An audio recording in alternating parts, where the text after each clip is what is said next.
Je m'appelle Diallo Mamadboui, je suis diplômé en droit public et relations internationales. Actuellement, je suis consultant en migration et développement et auto-entrepreneur et coordinateur général de l'association collective de communautés subsahariennes au Maroc. Avant de quitter mon pays, j'étais un diplômé en licence et aussi stagiaire au niveau du ministère de l'Environnement et des Eaux et Forêts. Bon, je suis arrivé au Maroc en 2014, février 2014, et depuis je suis rentré au pays une fois, c'est en 2020.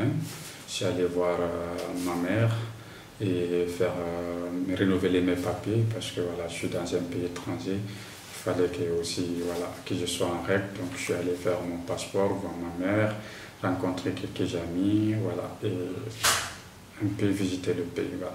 Bon, je ne sais pas si je suis un modèle d'intégration ou de réussite, mais bon, ça dépend de l'appréciation de chacun. Mais ce qui est quand même important à connaître, c'est que, comme je l'ai dit, je suis arrivé ici en 2014.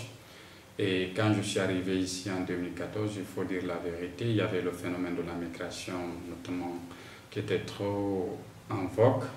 Donc, je me suis rendu directement au niveau de la frontière et j'ai resté là-bas pendant quelques mois. Je pense que j'ai fait là-bas 6, 7 ou 8 mois. J'étais dans la forêt. J'ai participé à 2 reprises pour tenter pour aller en Europe. J'ai attaqué les barrières. La dernière attaque que j'ai participé, c'était le 14, je pense, si je ne me trompe pas, c'était le 14 mai. Voilà, le 14 mai 2015. Suite à cette tentative, nous avons été arrêtés, on nous a refoulés. Moi, j'étais refoulé à Fès.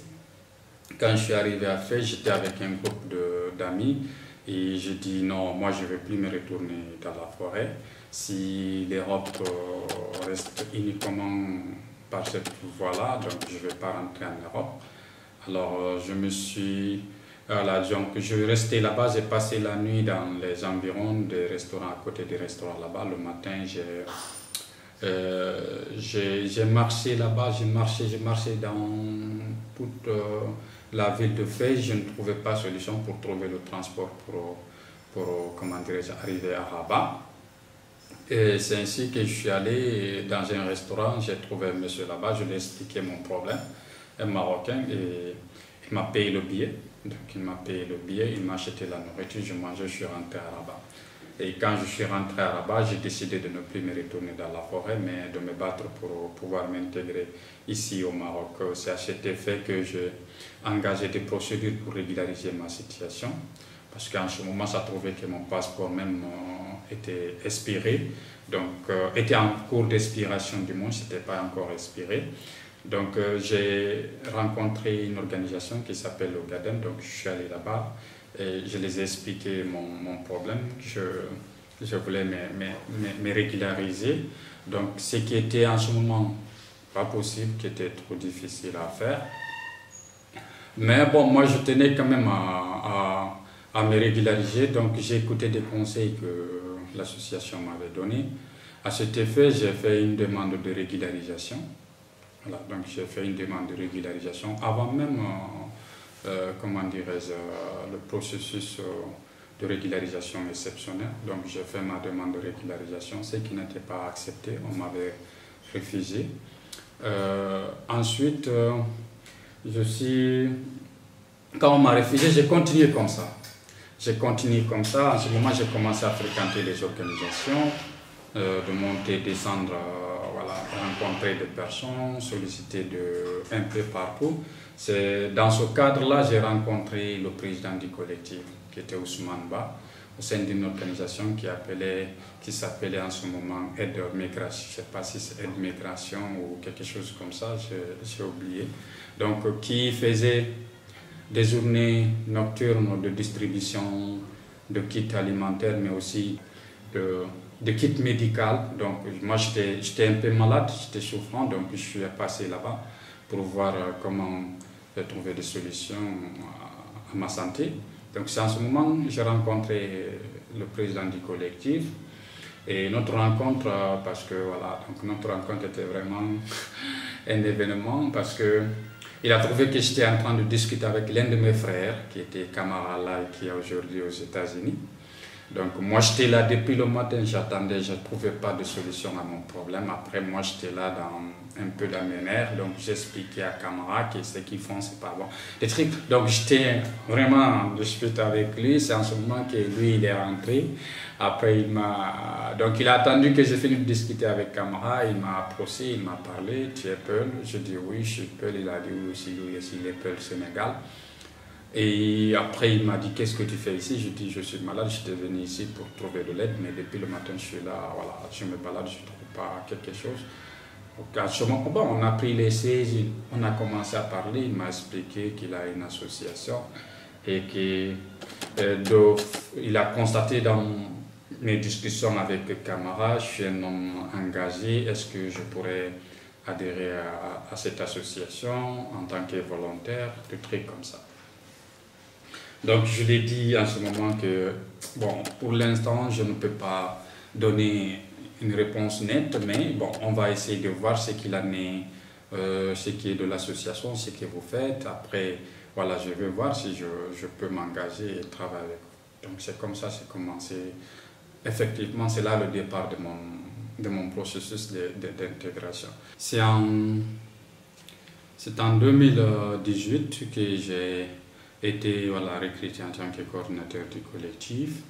Donc ça c'est suite à un projet que nous avons obtenu avec les bailleurs de USAID qui nous permettait surtout de mener un plaidoyer qui consiste à promouvoir l'accès à l'éducation des enfants migrants, notamment sur la conformité, ou bien si je peux l'appeler comme ça, de promouvoir l'adaptation de la note circulaire de l'accès à l'éducation aux enfants migrants, parce qu'avant il fallait comprendre que cette note était non seulement considérée comme note qui fixait les conditions d'accès des enfants subsahariens ici au Maroc, mais qui était surtout orientée pour les personnes demandeurs d'asile ou réfugiés, donc qui n'intégrait pas certains facteurs de conditions des personnes migrantes ou des familles migrantes qui vivaient ici au Maroc. Donc on a fait ce projet, c'est dans le cadre de ce projet-là que j'étais recruté en 2018.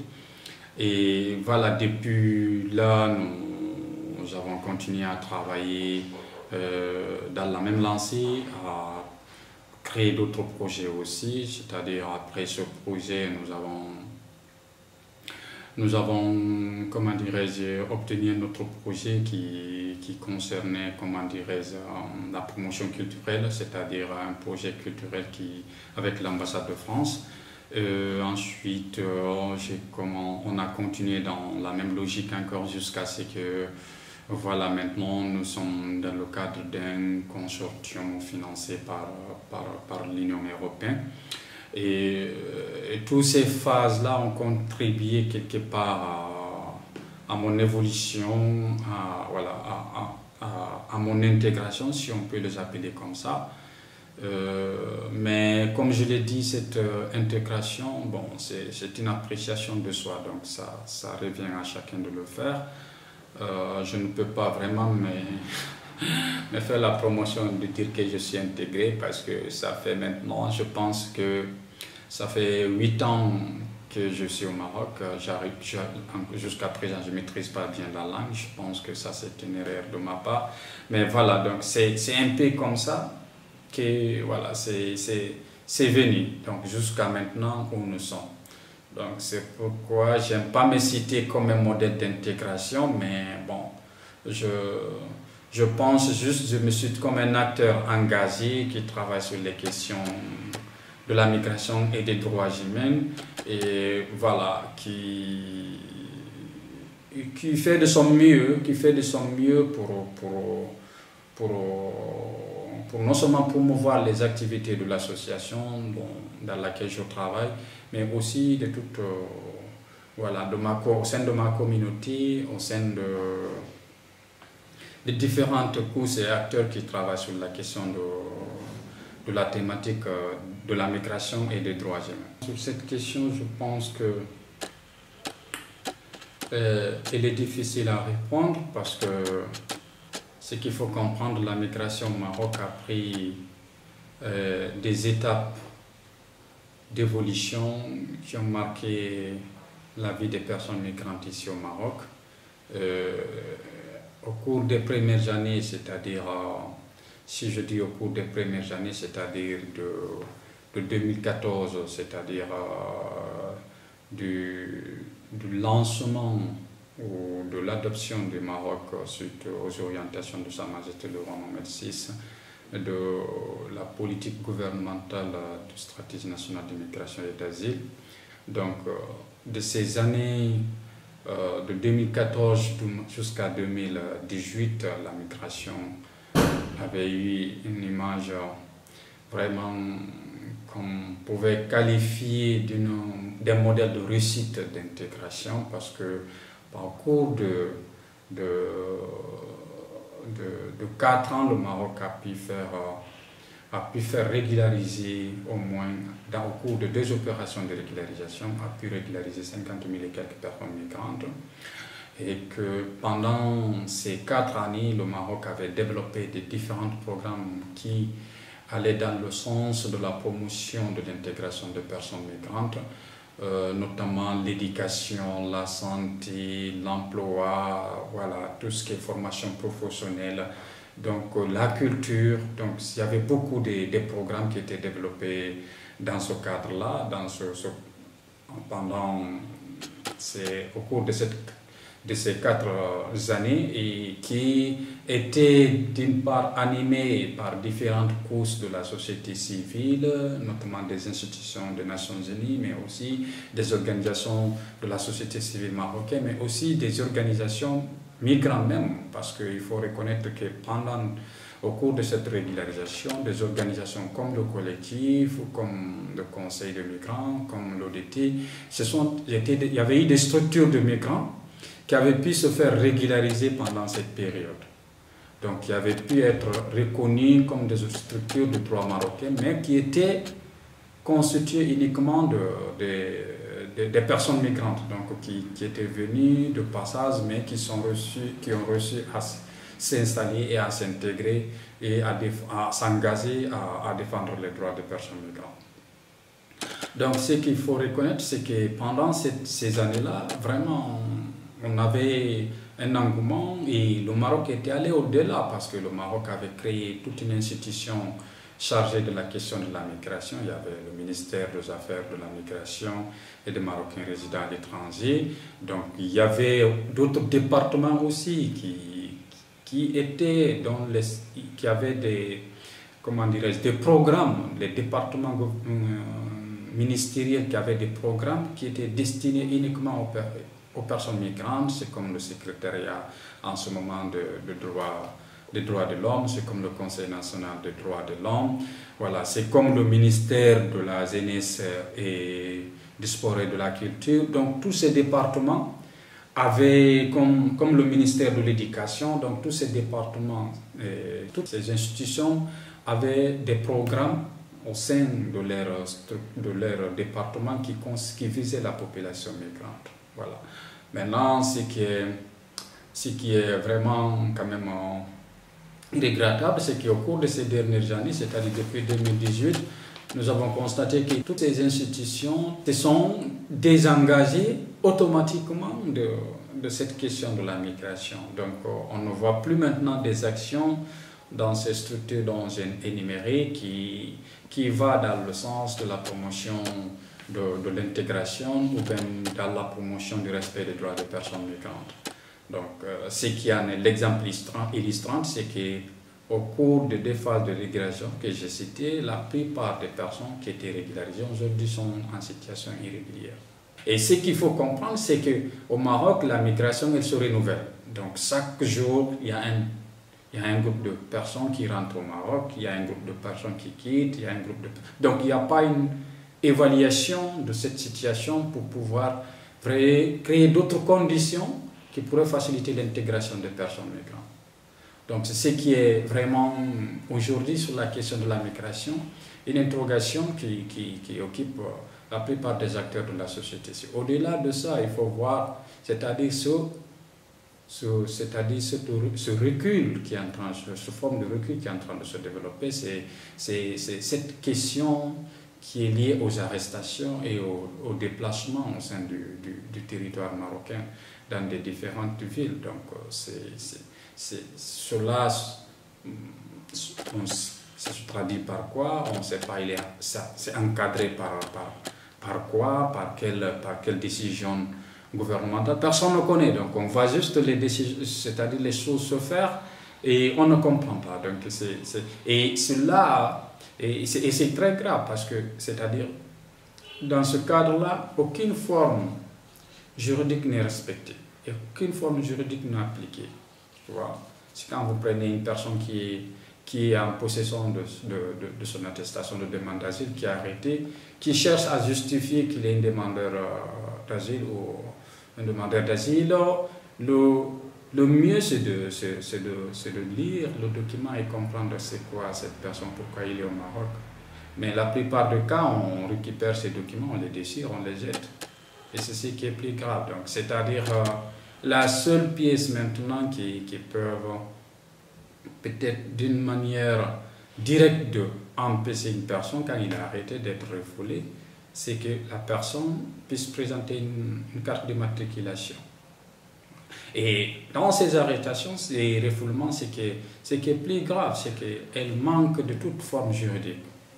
Elles manquent de toute forme juridique. C'est vrai que dans la Constitution, c'est prévu que toute personne, ou dans le cadre de la loi 0203, toute personne qui rentre illégalement au Maroc est en conflit avec la loi. Cependant, les procédures qui s'appliquent en la matière dans le cadre des arrestations et des refoulements est aussi bien précisée dans le cadre de cette loi. Malgré que nous dénonçons cette loi, qui est une loi répressive, qui n'était pas adaptée sur les questions des tendances de la migration actuelle et du statut actuel du Maroc sur la question de la migration, parce qu'il ne faut pas oublier que le Maroc, c'est un pays qui est l'un des modèles, qui est considéré comme l'un des modèles sur les questions de la migration. Et c'est le parrain, c'est le porte-parole de l'Afrique sur les questions de la migration au niveau international.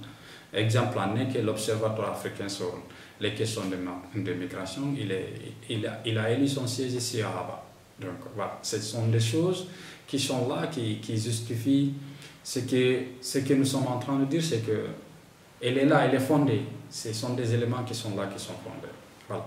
Donc la tendance, la question que vous m'avez posée, quelles sont la tendance des phénomènes de la migration, ce qu'il faut constater, c'est que vraiment ce qu'il faut dire sur cette question, c'est que les tendances ont changé. Les tendances ont changé, c'est-à-dire la migration au Maroc, la migration d'intégration a changé de camp et est devenue une migration, c'est-à-dire de pousser à aller. C'est quoi le pousser à aller? C'est-à-dire une migration maintenant, une politique d'immigration qui empêche les migrants de trouver refuge, de s'installer stablement, de pouvoir travailler, mais qui le met dans un processus de mobilité permanente sans avoir décidé. C'est comme le cas par exemple des cas aujourd'hui des personnes qui se retrouvent, qui avaient l'habitude de venir se réfugier dans les quartiers de Zi5, Haïnata, Takhadoum. Beaucoup ont fui le quartier, tous qui ne sont pas en situation ont fui les quartiers, sont partis. Voilà, donc ceux qui sont là, qui ont resté là, sont en train de passer. C'est comme dans les années 2010, passent tout leur temps dans les maisons, ou bien même s'ils sortent, c'est pour acheter à manger, ils courent encore, ils rentrent. Donc, ce sont des situations qui expliquent que, c'est-à-dire qui fait que la migration, elle est totalement, la situation de la migration actuellement au Maroc est totalement confuse aux yeux de nous les acteurs. Aux yeux de nous les acteurs, parce que au-delà de tout ça, malgré tous les écrits qui existent, malgré toutes les signalisations, malgré toutes les dénonciations qui sont faites au sein de la société civile, il n'y a pas d'espace, c'est-à-dire les autorités marocaines ne créent pas des espaces d'échange et voilà, et de communication, afin que les acteurs qui sont engagés sur cette thématique puissent connaître vraiment c'est quoi la problématique de la migration. Et l'exemple en est, vous avez vu ce qui s'est passé le 24 juin en Nador. Donc, jusque-là, on n'a aucune communication officielle, on n'a rien, on ne comprend rien du tout. Et les acteurs ont essayé de dénoncer, d'amener les autorités à vraiment communiquer, à expliquer ce qui s'est passé, pourquoi ça s'est passé. On n'arrive pas à comprendre. Donc ce drame est resté comme ça sous silence.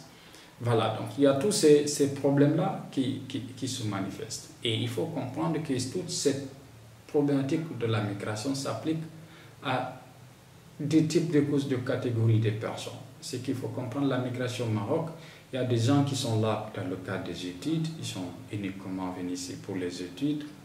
Il y a des personnes qui sont ici, qui sont des demandeurs d'asile. Il y a des personnes qui sont des migrants simples économiques qui sont venus pour pouvoir travailler, chercher des trucs. C'est comme des personnes qui travaillent, par exemple, comme des femmes de ménage ou bien dans certains services, soit dans l'immobilier ou autre chose. Il y a des personnes qui sont venues pour un temps, c'était pour le passage. Et ils n'arrivent pas à trouver le passage, ils sont installés. D'autres sont là en train de continuer à toujours courir pour pouvoir passer.